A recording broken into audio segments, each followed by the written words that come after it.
ஜனவரி 1 புத்தாண்டு தொடங்கும் போது உலகியல்வாதிகள் எதனைத்தான் செய்வதில்லை. மேல் நாடுகளில் அல்லது முன்னேற்றம் அடைந்த நாடுகளில் குறிப்பாகவும் மற்றும் பிற நாடுகளில் 31 டிசம்பர் மற்றும் 1 ஜனவரிக்கு இடையில் உள்ள இரவில் என்ன ஆரவாரங்கள் தான் இருப்பதில்லை.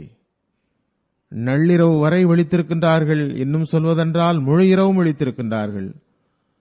வெறும் கொடி களியாட்டங்களுக்காகவும் பொழுதுபோக்கிற்காகவும் நடனம் பாட்டுக்காகவும் மட்டும் விழிக்கின்றனர். உலகில் பெரும்பாலானவர்களின் மார்க்க கண்கள் குருடாகிவிட்டன.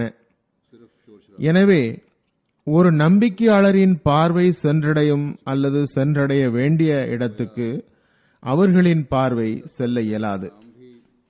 ஒரு நம்பிக்கையாளரின் நிலை எவ்வாறு இருக்க வேண்டும் என்றால், அவர்கள் இந்த வீணானவற்றில் இருந்து தப்பியிருப்பது மட்டுமின்றி அதில் அதிருப்தியை வெளிப்படுத்துவது மட்டுமின்றி தம்மை ஆய்வு செய்யவும் வேண்டும், பரிசீலனையும் செய்ய வேண்டும். அவரது வாழ்வில் ஒரு வருடம் வந்தது, கடந்து சென்றது. இதில் நமக்கு எதனை வழங்கிவிட்டு சென்றது, எதனை எடுத்துக்கொண்டு சென்றது? நாம் இவ்வருடத்தில் எதனை இழந்தோம், எதனை பெற்றோம்?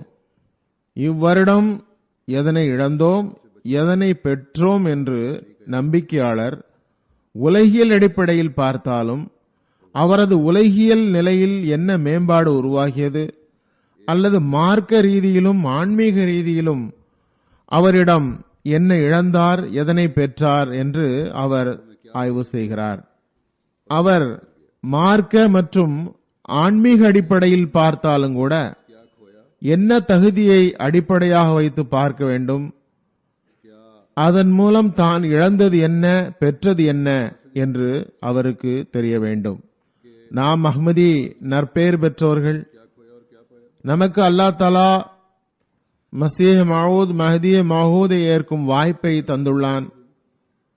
அன்னார் நமக்கு முன் அல்லாஹ் தஆலா மற்றும் அவனது ரசூலின் போதனைகளின் சுருக்கத்தை எடுத்து வைத்து விட்டார்கள். நம்மிடம் இந்த தரத்தை கண்முன் வையுங்கள், அதன் மூலம் நீங்கள் வாழ்வின் நோக்கத்தை பெற்று விட்டீர்களா அல்லது முழுமைப்படுத்த முயற்சி செய்தீர்களா இல்லையா என்று தெரிய வரும் என்று கூறிவிட்டார்கள். இந்த தரத்தை முன்னிறுத்தினீர்கள் என்றால் சரியான நம்பிக்கையாளர் ஆக முடியும். இந்த நிபந்தனைப்படி நடந்தீர்களெனில் சரியான முறையில் ஈமானை பேண முடியும்.